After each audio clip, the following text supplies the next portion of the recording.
Welcome to LCAP Development Series Session 2. This session will focus on analyzing progress towards LCAP goals. I'm Lily Rosenberger, and along with Michael Hernandez, we'll be facilitating today's session. I want to take a moment to introduce the Learning Network. This is your team of management analysts who stand ready to support you in the development of your LCAP. And our fearless leader, Dr. Heather Richter, Administrator of Continuous Improvement and Support, is also here to support you. Today joining us is Jonathan Medina, who is a District Fiscal Analyst, and he will be sharing the new action tables with you. So just a quick review of where we've been, where we're going. You should have received the first training video on engaging educational partners. Today's session, again, on analyzing progress towards LCAP goals. Today's session will be followed up with a virtual workshop, which is scheduled for February 22nd. You want to make sure and register for the workshops that you choose to attend. After today's session, there's 3 more videos that'll be coming your way, and the dates are here. Here's a session resource with hyperlinks. This is how you access this recording. Again, we have the slide deck and other resources that we'll be sharing during today's session. We're going to continue using this icon of the full guy with the magnifying glass to highlight lessons learned from previous year's reviews and from our collaboration with other county offices, as well as with CBE. Our intent here is really to help you be as transparent as possible, both to help reviewers ensure your LCAP is meeting all requirements and to help you avoid unnecessary negative attention from advocacy groups who may question transparency in LCAPs. Today's objectives are to provide a process for analyzing progress towards LCAP goals, to inform your upcoming LCAP, and to improve outcomes for all students. We'll review the requirements for responding effectively to the prompts in the analysis section of the template, and we'll provide an overview of the new action tables. In our first session, we shared this slide with you. And again, we want to just quickly review California's framework for accountability and continuous improvement. This framework is centered on the 3 principles of equity, transparency, and local control. These principles will continue to guide our work as we explore how to strengthen LCAPs to better reflect the state's intent under the new accountability system and improvement efforts focused on your local needs. One of the goals of the new LCAP template is to help shift the focus from compliance to continuous improvement, since the goal of the LCAP has always been to improve outcomes for all students. Today, these principles will be evident in the processes we share to guide your analysis of progress towards your district LCAP goals. This is just a quick review of the LCAP templates, the elements of your LCAP that should be included. Again, the budget overview for parents is considered part of the LCAP, as well as the supplement to the annual update to the 21-22 LCAP, which you should have reviewed with your board by February 28th. Again, we'll be focusing on the template today, some action tables, and the instructions. A reminder that the instructions are for the writer. The instructions include the detail that is required as you respond to your prompts, and we'll be going over those today. So today's session, again, will focus specifically on the goal analysis section of the template, as well as the action tables. These are linked in the resource document, as you see here. A reminder here that this analysis section of the template will need to be duplicated for each goal in your LCAP. So let's begin with what has changed.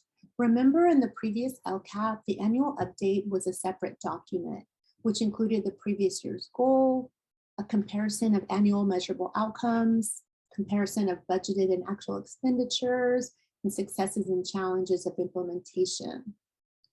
This separate annual update section has been eliminated, Instead, this information will be reported in the new action tables or within the goal analysis section of the LCAP. So same information you're reporting, just in different places.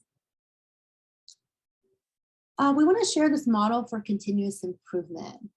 We'd like for you to keep this model in mind as you consider the goal analysis process.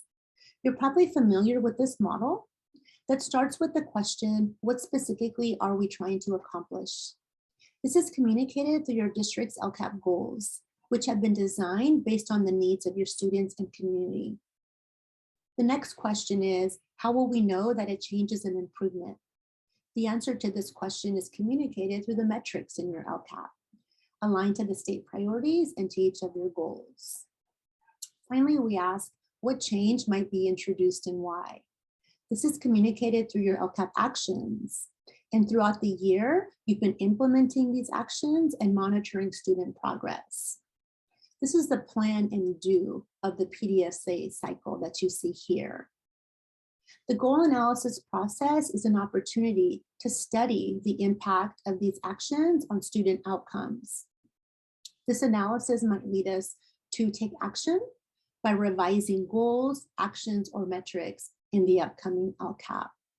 So kind of keep this model in mind as we go through the processes that we're going to share with you today. The goal analysis process will be documented in the goal analysis section of the LCAP. But notice the arrows are pointing at the 22-23 LCAP goals and actions. The revisions you may decide to make based on this analysis will be reflected in the upcoming LCAP goals and actions. This section of the template will be addressed in our upcoming LCAP development series session. So here we've just outlined this goal analysis process for you. This process includes an analysis of each LCAP goal and how it was carried out in the previous year. It's a process for reflecting on what are the differences between my budgeted expenditures and estimated actual expenditures. And it includes an analysis of the implementation of planned actions, an analysis of the effectiveness of those actions in achieving the desired outcomes. And from this analysis, the district will determine whether changes to the goals, metrics, or actions for the upcoming LCAP year are needed. Notice the steps in blue are not part of the analysis, rather they're necessary steps to inform the analysis of each goal. This process will inform the 4 required prompts in the goal analysis section that you see here. And we'll go into detail with each prompt and provide you with some sample responses. You'll notice that the process we share with you isn't going to necessarily be in order of the prompts, which is okay. Whatever way works for you is fine, but the way we're going to share it with the process with you won't necessarily follow the order of these prompts, which would mean looking at the implementation of the planned actions first. But not to worry, we're going to cover each one of those with you. So I'm going to turn it over to Jonathan in a moment, who will walk you through the new annual update action tables that will need to be completed before analyzing the differences between budgeted expenditures and estimated actual expenditures. So Jonathan, when you're ready, take it away. Thank you, Lily. So today I'm going to be going over some of the action tables that are new to the LCAP this year. The action tables are actually just 5 tables that all compile a district's LCAP expenditure data. Now, the first 2, the total planned expenditures table and the contributing actions table, will contain data for the district's coming year LCAP. That's going to be the 2022-2023 LCAP. And the last 3, the annual update, the contributing actions annual update, and the LCFF carryover tables, all of those contain LCAP data for the current year LCAP. That's the 2021-2022 LCAP. So today I'm just going to introduce you to the tables looking at the current year data, and I'll spend the most time reviewing the LCFF carryover table. Next, we have the annual update table, and the purpose of this table is to assign estimated actual expenditure amounts to your LCAP actions. All actions from your board-approved LCAP should be included on this table. And if your district has added any new LCAP actions mid-year, then they should be added. Make sure to include any actions related to the 15% concentration grant add-on if that applies to your district. So the key takeaway for this slide was, for the annual update is to make sure that all LCAP actions are accounted for on the table. And number two, make sure that the estimated actual amounts that you input represent the cost that your district truly expects to incur by the closing of the books. And that's going to be very critical because that's what's going to impact your carryover calculation. The next table is the contributing actions annual update table. And the purpose of it is to isolate the actions from the annual update that increase or improve services. Now, the majority of data in this table will automatically populate for all users, but users will need to input revised LCFF supplemental and concentration grant funding. And that's going to be done shown there with the figure in the red box. So the key takeaway for this table, again, is that districts are going to need to update their LCFF calculator based on the May revise, and that will help them determine what their estimated actual LCFF entitlements are. That's for the LCFF base grant, supplemental grant, and concentration grant. And they're all going to be needed for these tables. And districts should ensure that only contributing actions are included on this table. So now we get to the LCFF carryover table. And the purpose of this table is to determine the LCFF carryover that districts must account for in their 2022-2023 LCAPs. Now, this table uses data from all the 4 previous tables to perform the calculation, and I'm going to cover each of the 9 fields on this table so you know exactly where the data comes from and how the figures are calculated. So first on the left, we have the estimated actual LCFF base grant amount field. As mentioned earlier, districts will need to revise the LCFF calculators based on the May revise, and this is where the revised base grant amount will need to go. So next is the LCFF supplemental and concentration grants field. And if you remember, we needed this information for a previous table, so this field will automatically populate, but I do recommend you double check it for accuracy. The third field is the LCFF carryover percentage for prior year. For this year, all districts will enter 0. 2021-2022 is intended to serve as a baseline because it's the first year that legislative regulations on supplemental and concentration grant carryover have been implemented. Our guidance to districts that have been tracking carryover is to spend those dollars as they were intended to be spent. Those dollars were generated by your unduplicated students, so they should be spent on those unduplicated students. But still, enter 0 in this field. The fourth field is the total percentage to increase or improve services for the current year.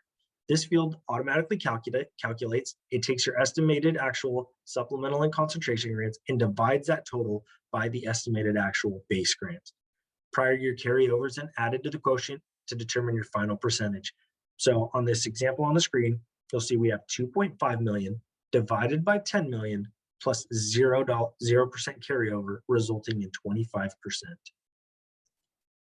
So the fifth field is total estimated actual expenditures for contributing actions. And this cell totals the estimated actual expenditures for all actions that contribute to increase and improve services. The data here is pulled directly from the contributing actions annual update table. And remember, your estimated actual expenditures should reflect the amounts that your district truly expects to incur by the closing of the books. So the sixth field is the total estimated actual percentage of improved services. So Education Code was revised this year to allow districts to claim a percentage of improved services for certain qualitative actions that do not have any funding associated with them. Plainly stated, districts can have actions in their LCAP that have 0 assigned funding, yet still use them to claim a percentage of improved services to count towards the district's increase in improved services requirement. This percentage can then be used to offset or reduce a district's carryover. The sixth field right here is where districts would show the percentage for those actions. Now, the percentage for improved services for actions with no funding is qualitative and subjective in nature, and KCSOS believes the intent of the LCFF, and specifically supplemental and concentration grants, is to increase and improve services for unduplicated students through the funding provided by the state.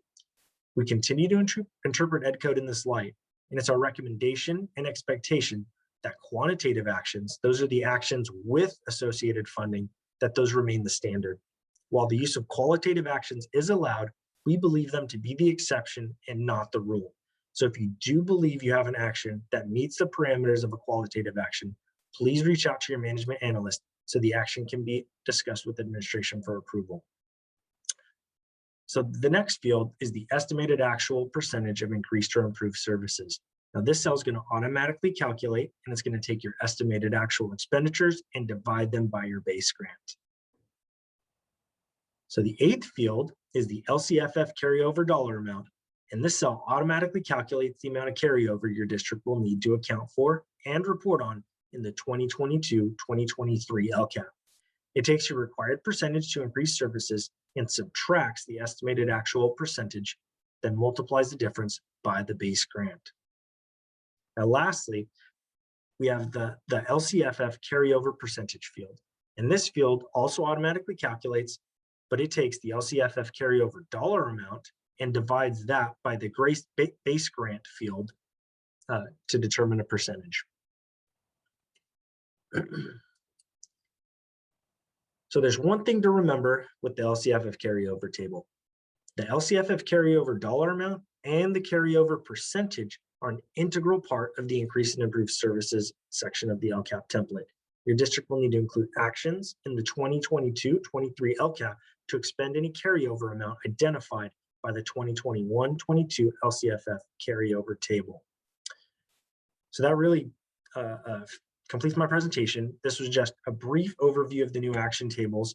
We will be performing guided walkthroughs of the action tables, both in DTS and Excel at the follow-up meeting on February 22nd. So if you haven't joined that, if you want to join that workshop, please make sure you sign up for the session. And if you need help with that, please reach out to your management analyst or your fiscal advisor.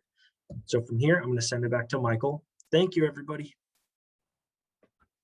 Thank you, Jonathan. And hello again, everyone. Michael here from the Learning Network. I'm going to go through analyzing differences between budgeted expenditures and estimated actual expenditures. This is located within the goal analysis section, and it is actually prompt number 2. So let's take a look at the prompt and what it's actually asking us to do. What this is asking you to do is take a look at your annual update table. What was the difference between your budgeted expenditures and what you estimate to be your actuals. I want to emphasize here what Jonathan mentioned earlier. Those estimated actuals are what you have spent from your LCAP, and transparency is important here. Minor differences and dollar for dollar accounting is not required. However, you know your community and the budget you work with. Therefore, a substantive difference or material difference may be different from district to district. While each district determines what to call out as a material difference, this is part of that local control. A rule of thought here is to possibly consider what might your educational partners consider to be substantial. Might that be a number or a percent? Some may use the 10% as a substantial difference for all actions within their LCAP, while others might call out dollar amounts. Let's take a closer look at those material differences and what Jonathan reviewed earlier with the annual update table. On this screen, what you see here is the annual update table. If I get my cursor to work here. Here in the middle, what I want to point out is action number 2 and action number 3. The reason why I want to point those out is those are the only 2 actions in this example that have some material difference within what was planned and what was actually the estimated actuals. And you can see those the differences there, what's highlighted there in gold. While this annual update table shows you differences in amounts, what it does not tell you is it does not explain as to why those actions were implemented or not, and why there is a material difference with the cost between what you were going to spend versus what you actually spent. So a question may come here to say, what are these actions? What is the material difference and why? Let's continue on and take another look at that annual update table. again, the same table, pulling out action number 2 and action number 3. If I look closer at what those actual actions are, I know with this example that action 2 and 3 is professional development, and action 3 was online tutoring services. Those are the two that I want to be able to speak to in that prompt. Now, there are a lot of actions written for this goal, which was to improve academic language and proficiency for English learners. And really the ultimate outcome was to improve outcomes for English learners. So when we take a closer look, we know that all these actions were written to drive this goal forward. But action 2 had a larger amount, and I don't want to focus in on the amount, but I want to focus in on which one had the material difference that I want to explain to my educational partners. So using consistent reporting out regarding material difference, I'm going to call out action number 2 for this example. Here's what it might look like. Let's take a look at a sample response within that prompt. So again, this prompt is asking for an explanation. Here is the sample response. As I looked at a needs or conducted analysis of material difference between budgeted expenditures and the estimated actuals, the total budgeted for the 21-22 LCAP goal number 1 was $1,100,000. So there you can pull that from your actual annual update table. The estimated actual expenditures for 21-22 LCAP goal 1 was $1,070,000. Again, using transparency, I'm listing out the difference. There's a difference here of $30,000. The substantial difference that I want to bring to your attention for my educational partners was actually action number 2. Remember, that was an action that was professional development to teach some strategies for ELD and grading practices. And that had a substantial difference, I'm going to call it out here, of $25,000. This last part of it is really a key part of this explanation. It's explaining why, what happened, explaining why to your educational partners. So again, I'm saying here, again, we've all lived through the COVID year and we had a lack of substitutes this past year. So therefore, that could have been a reason why staff couldn't attend this PD. There could be many other reasons, but for this prompt, I'm going to use this reason due to lack of substitutes available to provide professional development to staff to attend training.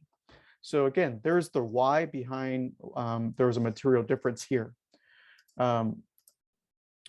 This next slide is really the frame that we want you to consider. You can use this. I want to point out here that while this is a frame for you to use as a guide, that you would continue on with this frame if you're going to continue to use it for each goal as you have different goals within your LCAP. This shows transparency doing it this way, but you can tell your story in other ways as you see that it might make sense for your educational partners as you have local control to do this. All right, I'm going to turn it back over to Lily. Take it away, Lily. Alrighty, thank you, Michael. So the next step in the process is to analyze the implementation of planned actions. So we can look at our planned actions for each goal as fitting into one of 2 buckets. In one bucket, we have actions implemented as planned to achieve the LCAP goal. In the other bucket, we have actions that perhaps were not implemented as we had planned. This might include actions that were paused due to the impact of COVID-19 or for other reasons. We know this year providing professional development was a challenge because of a shortage of substitutes. We understand that perhaps some positions you hope to fill remained vacant. Those are just some examples of why some actions might have not been implemented as planned. Prompt 1 of the goal analysis section asks for a description of any substantive differences in planned actions and actual implementation of these actions. Here, you'll want to describe an overall implementation of the actions to achieve each goal. You want to include a discussion of relevant challenges and successes, and call out and explain any actions not implemented or substantive differences between what you had planned to implement and what was actually implemented. Here's a lesson learned that we have learned from past reviews. You want to make sure whenever the prompt says to provide a description that you include a narrative and not necessarily just bullet points. For example, you wouldn't just include bullet points of the actions that were not completely implemented. You would want to include an explanation of why they were not implemented fully as planned. So here, let's look at a process that you might consider for analyzing the implementation of your actions. Again, this is a place that we have some lessons learned from past reviews. Sometimes when we say full implementation, we might be describing that we provided a service, right? We plan to have an after-school program for English learners that would focus on academic language, and we provided that service. So we might call that fully implemented. We want to encourage you to think a little differently about implementation of planned actions. So we would like for you to consider, does providing a service constitute full implementation of an action, even if the action doesn't unfold the way the district had planned? Generally, the district will have some goals in mind for providing a service. For example, providing this after-school program for English learners, you might have an idea of the attendance rate that you would hope to meet, right, by providing that service. The question is, would you consider that as you're considering the level of implementation of a given action? What we've noticed in previous years, again, that sometimes full implementation is reported for a set of actions in a goal, yet the desired outcomes are not achieved. Going through a process such as this can help the district identify the reason why desired outcomes might not be achieved. This step can also help the district identify successes and challenges of implementing the actions in a goal.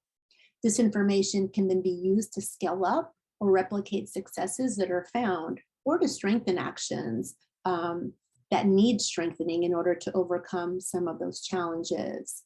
We provided some questions that might guide this process, thinking about what data sources might be used to determine level of implementation, besides whether the service was provided. Who might be able to support the collection and analysis of this data. This is a process that would take time. So recruiting folks to help with this as appropriate, whether it be site principals, right, as part of their SIPSET development, or perhaps district specialists. If I'm working with actions that are aimed at improving outcomes for English learners, maybe I can bring on our EL specialist to help collect and analyze some of this data.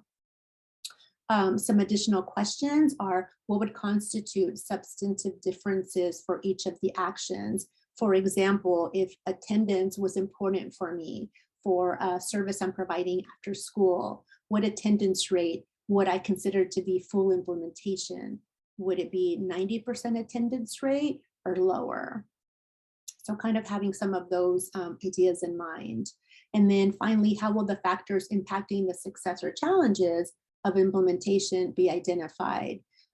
So this is to say, what additional data might be needed to find out why we're having success or why we are encountering some challenges. What might be the reason for some of those challenges? So this is a process to consider. We will be digging deeper into this process at the follow-up workshop. So if this is of interest to you, we will be providing some examples and letting you talk with others through this process at that follow-up virtual workshop.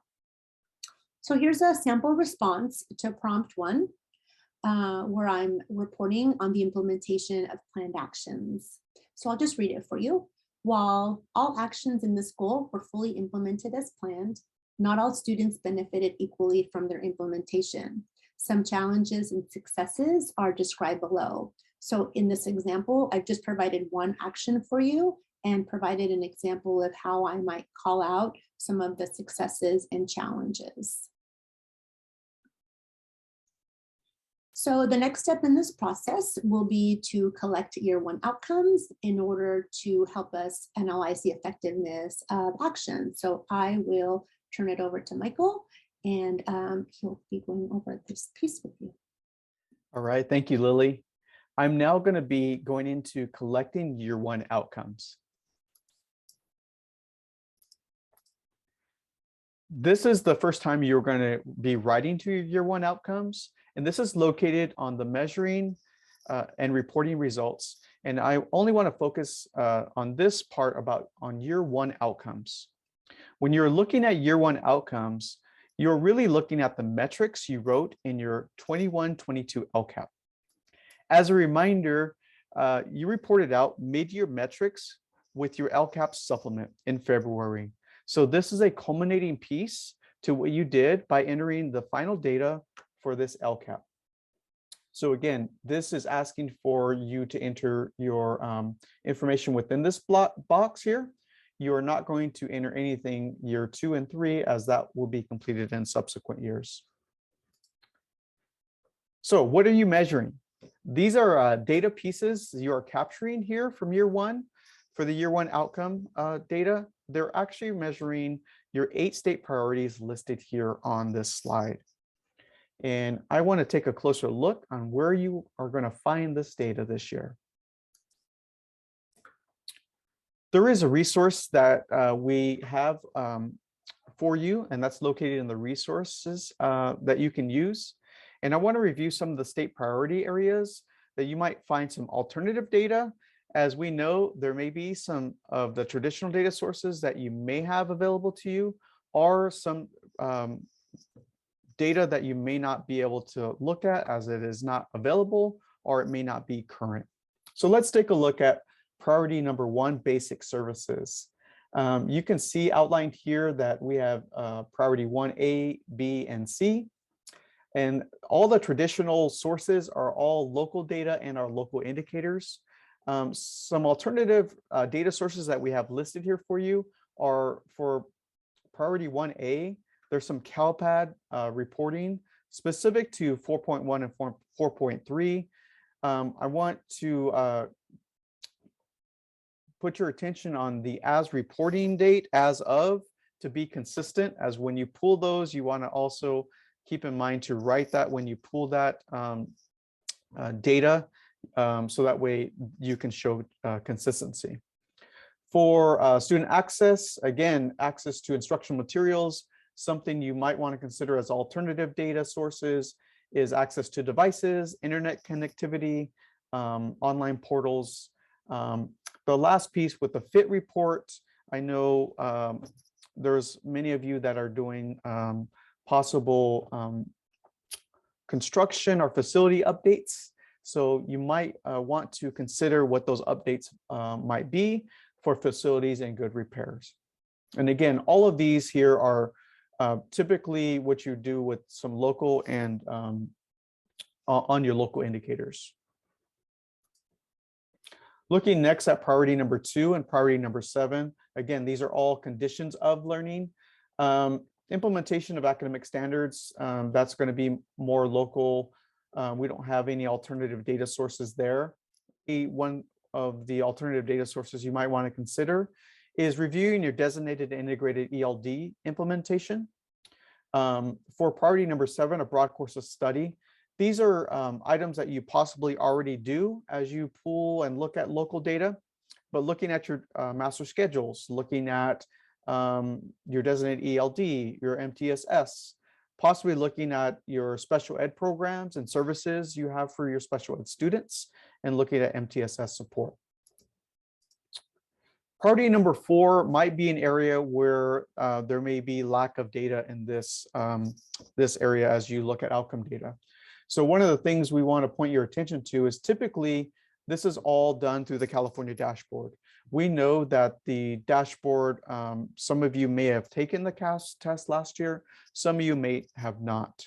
However, for priority 4A, when it's asking for state assessments, something you might want to consider looking at with an alternative data is looking at your local measures and local assessments. Maybe you have some SBAC interims or maybe some performance assessments that will not necessarily replace the dashboard data. However, I want to show you that later on how you might write that in one of the prompts there. Continuing on with priority number 4, there are some alternative data sets here that you can see. And again, these are all resources for you. Looking at the next one with priority 4, again, more local data as it refers to your redesignated fluent English proficient count, possibly AP courses for your priority 4G, and then looking at end of course grades for grade 11. For priority number 8, typically that's done with other outcomes. Again, those are open to you and what you listed for your outcome data there, but some alternatives to consider there. Here's priority number 3. And again, these are all the same, but what we want to point out here is consider, again, this is parent engagement, parent involvement. Consider all of the outreach that you've done so far from the beginning of the year to now, what possible phone calls you've made and some social media posts. Consider what those may look like as alternative data sources. Priority number 5, looking at pupil engagement. Again, we left here some alternatives to consider. A lot of these possibly are CalPADS report data, but we also have in here some kids data. Those of you who have your data already uploaded into our kids platform, there's tons of data reports and really dashboards that you can look at on the kids platform that highlights attendance, chronic absenteeism. Those are all available to you on the kids platform as well. We did list here, there's some sources in DataQuest that might help you look at outcome data for high school dropout rates. Continuing on with school climate, again, some more CalPADS reports, some kids reports that you might want to take a closer look at. And for priority 6C, other local measures, again, those are local administrator climate surveys if you have any. So those are all outcome data that you're going to be pooling for year number 1. And again, some of those data sets you may have access to, some of them may be you don't have access to. We just want to provide some alternative ways to look at or where you might pull that data for this year. So when you are pulling that data, you start reflecting on year 1 outcome. And you may be dealing with some disappointing data or data that you basically, it's not what you wanted it to be. And you might have some of these reactions on the far right. You might be defensive, you might feel dejected, you might disregard the data because it was a COVID year. All those are normal feelings and all understand this. And how you share your story about the data really tells your intentionality and how you and your district is committed to your educational partners and to your students. So being specific on what your story shares and why that data outcomes are the way they are really important as you look at your outcome data. So what happens if you don't have any outcome data or it's not available? Here's a sample that I want you to consider to look at. And specifically back to what I called out earlier, it was going to be on the dashboard, the California dashboard, something that you may not have available to you because you didn't take the CASP test, right? So here's the scenario example. There was low participation rate last year on the test that we tried to administer, but we had a lot of students that were still in distance and some in person. There's no academic indicator on the dashboard available to me, so therefore I might have to use more local assessments. A solution here is provide explanation for the transparency with this and possibly an alternative to that metric if available.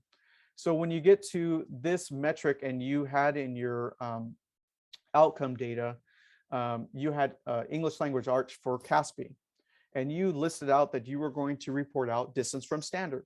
Here's a sample response that you could put in year one outcome box, that the CASP was not fully administered in the spring of 2021. So you're going to state that to be transparent because we didn't do the CASP, but then you're going to go and provide some more local assessment metric below that may tell the story again on how students are doing in English language arts. All right, so here we get to our little guy with the magnifying glass again. And again, this is to point out lessons that we have learned about year one outcome data. So what we've learned is after we're looking at all of this data for outcomes for year one, your data analysis lives throughout your LCAP. And what we want to continue to use is the lens of continuous improvement. Looking at your data details how you will know something you implemented caused an improvement or not. This analysis guides some key points that many of you will be asking within your LCAP. So we want to emphasize here that you don't need to duplicate your efforts, and look at prompts or sections within the LCAP as isolated sections to complete. Sometimes we look at those prompts as, let me just complete those, rather than there's a lot of prompts and a lot of sections that actually ask for data, that once you complete the data analysis and looking at your data, you're going to put that in many, many sections within your LCAP. Let me show you an example. We covered the plan summary in our first video series. And you can see here in one of the prompts from the plan summary is asking you for successes. Again, successes based on a review of the California dashboard and your local data. In fact, in the directions for reflections of successes, it specifically asks you to review performance on the state indicators and local performance indicators included in the dashboard, progress toward your LCAP goals, local self-assessment tools, stakeholder input, and any other information you're most proud of. And how will you maintain or build upon that success? This includes examples for specific groups like your English learners, foster youth, and low income. So one of the reminders here and lessons learned is really don't duplicate your efforts. You already did and looked at your outcome data. So whatever you found as successes in that outcome data is going to come back and live in another section within your LCAP that we covered again previously. So these successes, again, can be based on your state and local data, and they don't need to reflect an indicator of high status, but maybe reflect an area of high progress. This can also be a success overall for a particular student group. Data also lives in the identified needs section located in the plan summary. Since you are collecting all the data outcomes, here's another example on how not to duplicate your efforts. The outcome data you'll find will have a place in multiple sections, as I said before. This prompt is calling for specific data you have identified in your outcome data. So if you take a look here in identified needs section, there are some musts here. And again, these musts are referring back to the dashboard. And again, these are looking at overall performance in red or orange, even though we know that that data is an older set of data. But any local data as well that the LEA looks at for not met or not met for 2 or more years. This is also calling out any state indicator which performance for any student group has 2 or more performance levels below the all student groups. So again, data lives in multiple areas. And again, the point here is not duplicate your efforts. I'm now going to turn it back over to Lily and have her continue on with our session. Alrighty, thank you, Michael. So the next step in this process is to analyze effectiveness of actions in achieving the desired outcomes. So just a reminder, it is not necessary to evaluate the effectiveness of each individual action separately. Instead, you can group actions together in a way that you have aligned them to achieve improvement in a given set of metrics. For example, in this example, I have 4 actions, an after-school homework support, online tutoring, some PD and supplemental materials. And together, those actions are aimed at improving students' performance on the LPAC, students' quarterly grades, and their performance on a local ELA assessment. So I can group actions in this way as you're analyzing their effectiveness. Here's some questions that might guide this process for you. Considering what group of actions have you designed to work together to impact the same metric? What data sources might be used to determine their effectiveness? Again, these will already have been outlined in your current LCAP. Who might you recruit to help support the collection and analysis of some of this data? Really looking at the differences between student group outcome data. And then finally, what additional qualitative or quantitative data might help support the analysis of effectiveness. And this might include engaging your educational partners through the use of empathy interviews, observation, or focus groups. So here's an example of what this might look like. And we provided this chart for you in the session resources in case you find it helpful. So we have the LCAP goal listed here: improve academic and language proficiency for English learners. Then in the first column, I've grouped, this is my group of actions that have been designed to help improve performance on the LPAC, on the local ELA assessment, iReady, and on student grades. So I've included the baseline, which are already in my current LCAP. Finally, I've collected my year one outcomes based on the most recent data available. And I've listed here current outcomes on the LPAC, in iReady, and the rates of Ds and Fs. And then I've recorded the change, whether it's a decrease or an increase. Here I see a decrease in LPAC performance, an increase in iReady performance, and a decrease in Ds and Fs, which in this case is a good thing.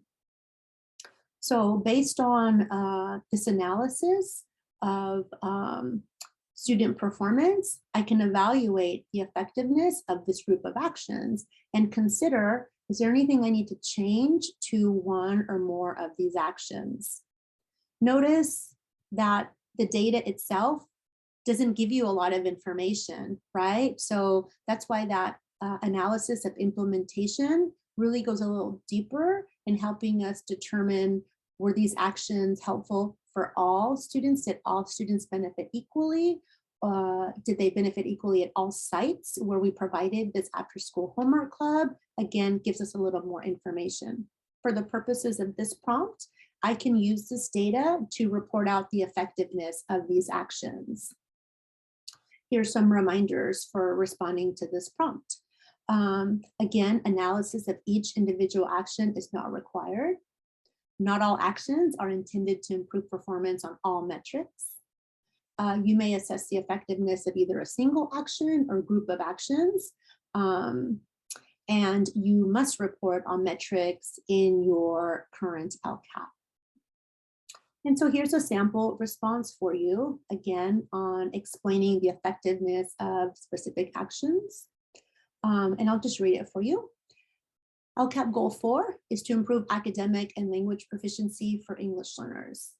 LPAC results for 2021 show 39.25% of students made progress towards English proficiency, which is a decline of 6.65%. English learners demonstrated an increase in the number of students achieving their typical growth goal in iReady by 7% in Q3 of 21-22. Notice that's my most recent data. English learner DF distribution in ELA for Q3 of 21-22 showed a decline of 10%. So based on an analysis of these results, the district believes actions in Goal 4 are showing to be effective in making progress towards the goal. The decline in LPAC scores is attributed to the remote administration of this assessment. Many students experienced technology challenges during the assessment, which may have had a negative impact on their performance. So notice I provided a short explanation as to why the district believes I had a decline if I'm going to consider these actions effective in helping us achieve the goal. Alrighty, so the last step in this process is determining if changes to the goal are needed based on this analysis. And Michael will take you through this section. Thank you, Lily, again. We are now at the home stretch, and I'm going to review the last part of the goal analysis process, and that is determining if changes to the goal are needed based on your analysis. Remember, this is the last step of the PDSA cycle. Now that the level of implementation and effectiveness of actions in each goal has been analyzed, what small changes might be introduced to increase progress toward the district LCAP goals? Let's take a look at the last prompt in the goal analysis section. Prompt 4 actually asks you a description of any changes. So again, any changes made to your planned goal, to your metrics, to your desired outcomes or actions that resulted from the reflections of prior practice. A sample response may be something like this. Based on an analysis of goal number 4, again, I'm calling out the goal that we reviewed, the following changes will be made for the 22-23 LCAP year.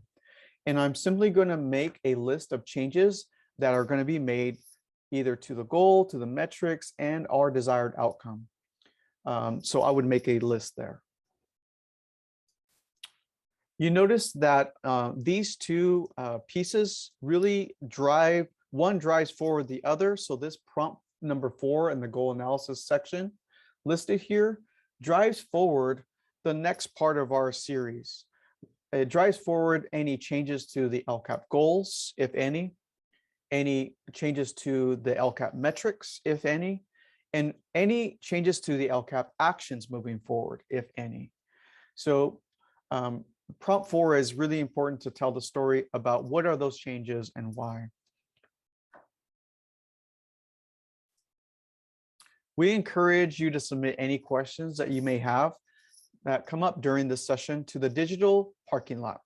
We'll be responding to questions as we receive them, so please check back periodically. That resource is located in the resource page for you. The next time we'll be analyzing progress towards LCAP goals. That is our next session. This new section of the LCAP replaced the annual update. There are new action tables that accompany this section, and this video release date is going to be here. We also want you to register for our follow-up workshop. Our follow-up workshop is February 22nd. That's next week, starting at 2 o'clock. And there is a Zoom link. We're hoping you to, for each of you to register for this. And once again, our next video is going to be released here at the end of the month, revising your LCAP to meet your local needs. And as always, we want to thank you. Please email us if you have any questions. We're here available to help you through all your LCAP needs or any other needs you may have. Our emails are listed there. Our phone numbers are there. And we hope you have a great, wherever you are at in time, night, evening, morning, afternoon, and we'll see you soon. Bye-bye.